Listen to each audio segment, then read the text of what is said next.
En 1828, un jeune paysan de Roscoff tenta l'aventure d'aller vendre ses oignons en Angleterre. Il en revint, les cales vides et les poches bien remplies. Le phénomène des Johnnies était né. Il reste encore aujourd'hui une quinzaine de Johnnies qui font perdurer la tradition. La maison des Johnnies à Roscoff vous retrace toute leur histoire. Si vous voulez goûter The Onion, il n'y en a qu'un, c'est celui de Roscoff. Appellation d'origine protégée depuis 2009, tout est fait par les producteurs pour qu'il ait une place de choix dans votre cuisine. Et ce n'est pas Robert Jézéquel qui nous dira le contraire.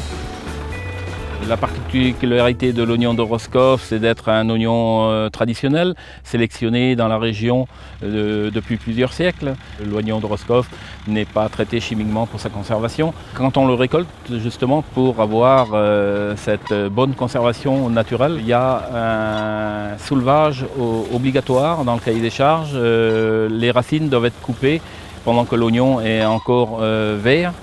Et cela lui donne une dormance au maximum. La proximité directe de la mer, des caractéristiques climatiques optimales et des sols profonds et fertiles assurent la qualité de l'oignon de Roscoff.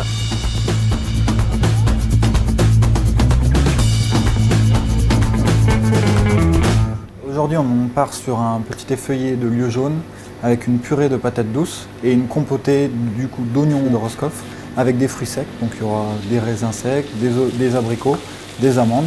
On va faire revenir tout ça et ça nous servira pour gratiner le poisson sur le dessus.